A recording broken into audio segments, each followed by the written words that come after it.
కొత్త పారిశ్రామిక విధానం దిశగా అడుగులు వేస్తోంది సర్కార్. వారంలోగా కసరత్తు పూర్తి చేయాలని అధికారులను ఆదేశించారు CM KCR.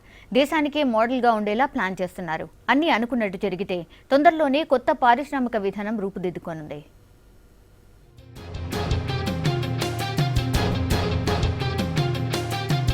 Single window system, అవినీతి రహిత అనుమతులు, 24 గంటల కరెంట్, న్యూ ఇండస్ట్రీ పాలసీకి శ్రీకారం చుడుతూ సీఎం కేసీఆర్ ఇస్తున్న భరోసా ఇది.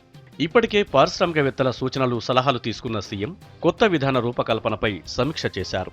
సీఎస్ రాజీవ్ శర్మ, సీఎంఓ ముఖ్య కార్యదర్శి నరసింగరావు, పరిశ్రమల శాఖ ముఖ్య కార్యదర్శి Pradeep Chandra, Telangana IIC MD JS Ranjan, CMO అదనపు కార్యదర్శి స్మితా సబర్వాల్ ఈ సమీక్షలో పాల్గొన్నారు. పరిశ్రమల కోసం అందుబాటులో ఉన్న భూమిని సేకరించి ఐఐసీకి అప్పగించాలని సూచించారు కేసీఆర్. పరిశ్రమల స్థాపనకు కావాల్సిన అన్ని అనుమతులు ప్రభుత్వమే ముందుగా తీసుకోవాలని, అన్ని పరిశ్రమలకు కాలుష్య నియంత్రణ మండలి అనుమతి అవసరం లేదని తేల్చి చెప్పారు. పీఓబీ పర్మిషన్ అవసరం ఉన్నా అవసరం లేని పరిశ్రమలేవో తేల్చాలని ఆదేశించారు సీఎం.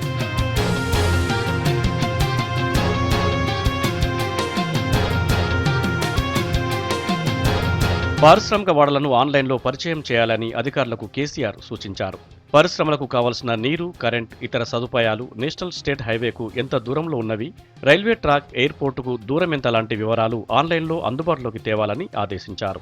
మ్యాపులు, ఫోటోలు, వీడియోలతో సహా అన్ని వివరాలు వెబ్సైట్లో పెట్టాలని నిర్ణయించారు. ప్రపంచంలోని పెట్టుబడిదారులంతా గూగుల్లో వెతుక్కునే విధంగా ఏర్పాట్లు ఉండాలన్నారాయన.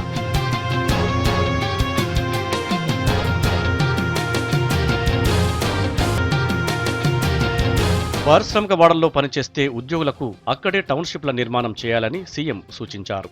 ఇందుకోసం పరిశ్రమలకు కేటాయించిన భూముల్లో కొంత శాతాన్ని ఇవ్వాలని అధికారులకు చెప్పారు.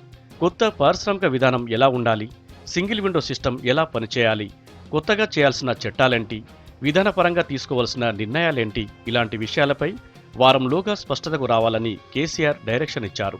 దేశ విదేశాలకు చెందిన పెట్టుబడిదారులు ఆసక్తిగా ఉన్నందున ప్రపంచంలో ఎక్కడా లేనంత గొప్పగా తెలంగాణ పారిశ్రామిక విధానాన్ని తయారు చేసేందుకు గట్టి ప్రయత్నాలు చేస్తున్నారు ముఖ్యమంత్రి.